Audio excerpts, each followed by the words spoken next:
السلام علیکم ناظرین، میں ہوں روبینہ فیصل، آپ دیکھ رہے ہیں پروگرام دستک۔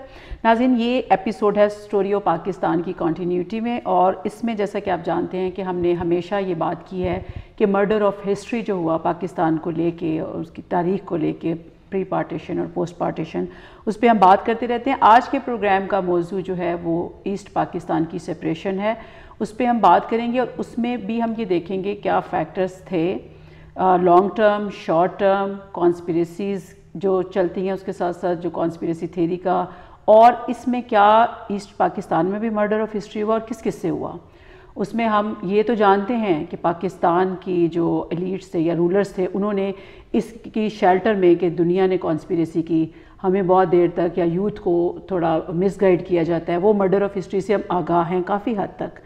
لیکن ایک اور مرڈر آف ہسٹری جو کہ اب ہمارے ذہنوں میں جب بہت زیادہ رپورٹس اور بہت زیادہ چیزیں اس زمانے کی دیکھتے ہیں تو ہمیں پتہ چلتا ہے کہ دنیا نے، انڈیا نے اور بنگالی ہسٹورین نے، انہوں نے بھی مرڈر آف ہسٹری کیا ہے۔ وہ کیا ہے آج کے پروگرام میں ہم ڈسکس کریں گے۔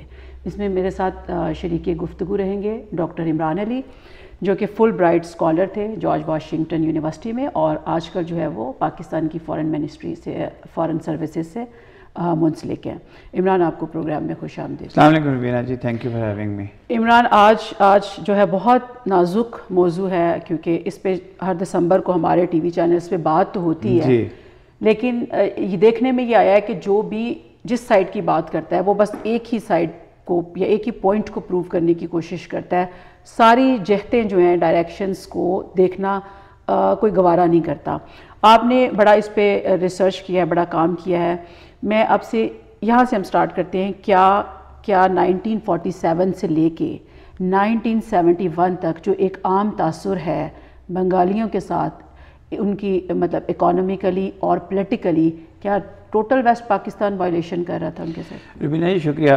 آپ کی پہلے میں بات سے شروع کرتا ہوں۔ دسمبر کا مہینہ آتا ہے تو 3 ٹیلی ویژن ہوتے ہیں، ایک پاکستانی ٹیلی ویژن ہوتا ہے، ایک انڈین، اور ایک بنگلہ دیش کا ٹیلی ویژن جو ہوتا ہے۔ شاید پہلے سب میں بہت زیادہ جھوٹ بولا جاتا ہے، اب کم از کم پاکستانی ٹیلی ویژن پہ انٹروسپیکشن ہوتی ہے اور زیادہ سچ بولا جاتا ہے۔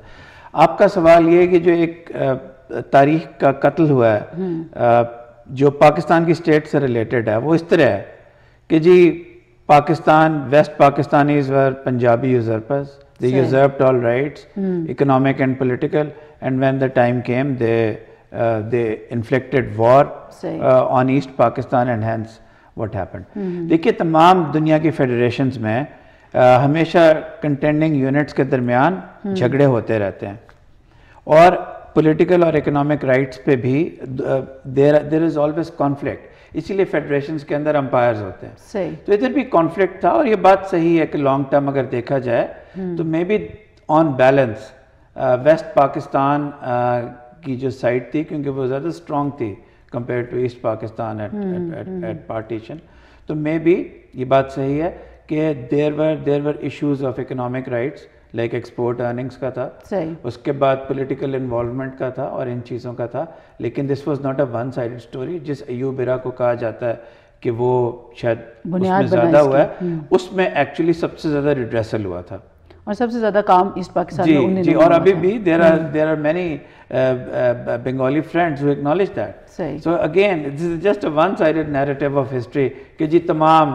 usurpation ہوئی تھی اور اس کے بعد یہ ہو گیا۔ صحیح، کیونکہ وہ ایسٹ بنگال جو ہے وہ پہلے ایک ایڈمنسٹریٹو انڈیپینڈنٹ یونٹ تھا 54 تک، تو میرا خیال ہے یہ جو مارشل لا لگا اس میں پھر جو یا 1 یونٹ میں جو پرابلم بنی، جب 1 یونٹ بنا دیا گیا، تو آپ یہ سمجھتے ہیں کہ یہ بھی کوئی ایسا رول جو ہے وہ پلے ہوا لمبا چوڑا؟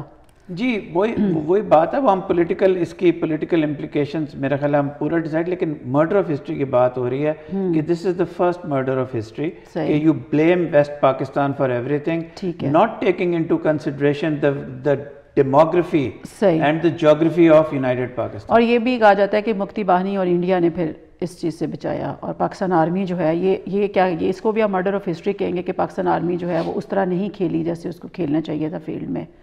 As you will maybe go into details, the Pakistan Army fought bravely. The higher decision making was flawed. نہیں، اس کو بھی ہم مرڈر آف ہسٹری کہہ سکتے ہیں، کیونکہ یہی ہم تو اب تک یہی سنتے ہیں کہ ایک شرمناک طریقے سے وہ کھیلے ہی I think there were valiant acts of bravery by the Pakistan Armed Forces on the field, unit commanders. We'll go into detail. اچھا عمران، ہم چونکہ اس میں کوئکلی مرڈر آف ہسٹری کی بات کر رہے ہیں اور اس میں جو ڈیٹیلز ہیں وہ ہم بعد میں ڈسکس کریں گے. جی ایک اور حقیقت جو میں آپ سے جاننا چاہوں گی کہ کیا 3 ملینز لوگ پاکستان آرمی نے مارے؟ بنگالیز اور ریفیوجیز جو ہیں وہ واقعی 10 ملینز تھے؟ نہیں جی، it's one of the biggest lies, and now not only Samila Bose has come out with a book which proves this wrong, which is the first researched book into the killings, and there are other authors.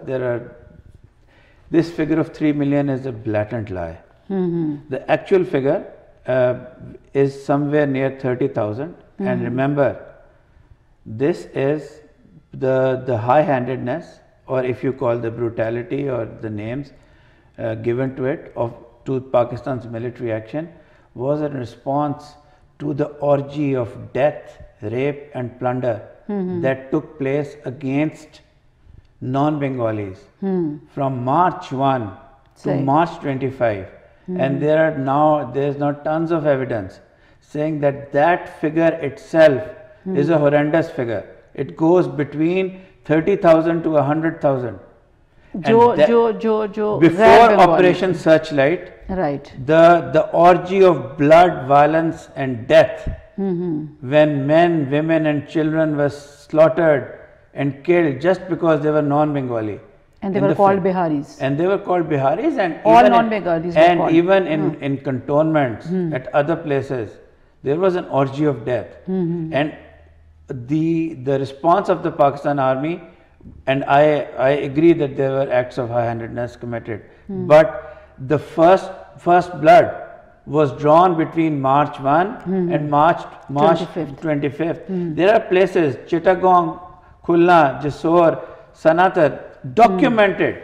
And we would request the producer to produce slides here where everybody can see the dispatches of Western correspondents and the figures given by Western correspondents and not Pakistanis. And August viewers would see on the slides that figures raised are between 30,000 to 100,000. Even before Operation Searchlight started.